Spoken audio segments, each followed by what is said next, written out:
Coba deh, lihat benda di sekitar Anda sekarang.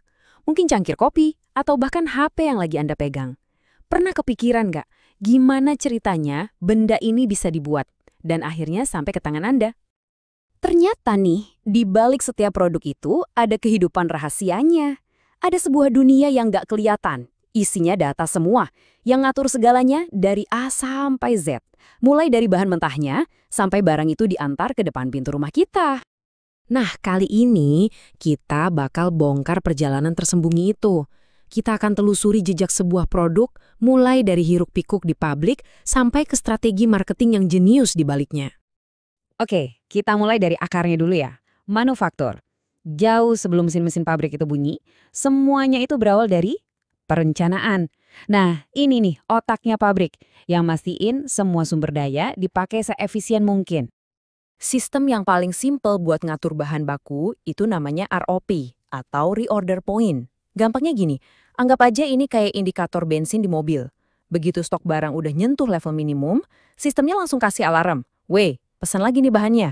Biar apa? Biar produksi jalan terus, nggak ada mandek. Nah, naik level dikit ada yang namanya MRP atau Material Requirements Planning. Ini jauh lebih pinter. Kalau ROP tadi cuma pengingat, MRP ini udah kayak daftar belanja super duper detail. Sistem ini bisa ngitung presisi banget butuh berapa banyak baut, berapa lembar plastik, atau berapa keping chip buat ngejar target produksi. Eits, ada lagi lanjutannya. Evolusinya adalah MRP2.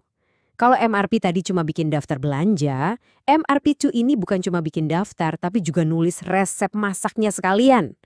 Jadi, sistem ini yang ngatur jadwal kerja mesin, siapa operator yang jaga, gimana alur kerja di pabrik, pokoknya dia ini kepala kokinya dapur produksi. Terus, ada juga pendekatan yang beda, namanya JIT atau Just in Time. Bayangin deh ini kayak koreografi tarian yang sempurna banget, bahan baku itu nggak numpuk di gudang, tapi datang ke pabrik tepat saat dibutuhin di jalur produksi.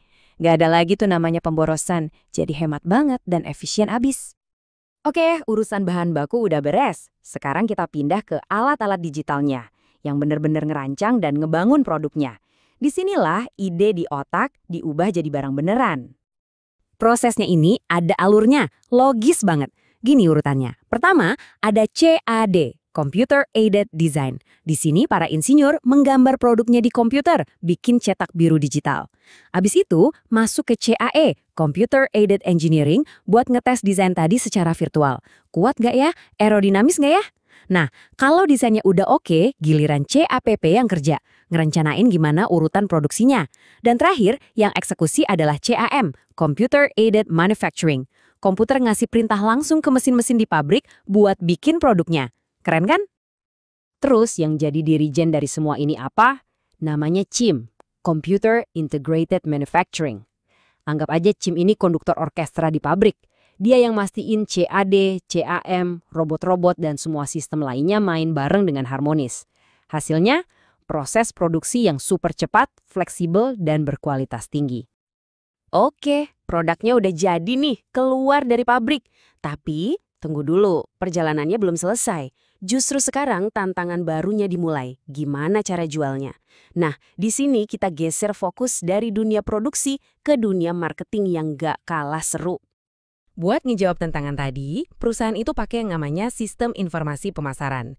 Ini tuh isinya perkakas canggih buat bantu mereka ngertiin pasar, nemuin calon pembeli, dan ya, mecahin masalah-masalah marketing yang pastinya rumit. Nah, tulang punggung strategi marketing itu sering diringkas jadi 4P. Pertama, produk atau produk. Ini bukan cuma soal barangnya, tapi juga kualitas, desain, dan apa yang bikin dia beda. Kedua, price atau harga.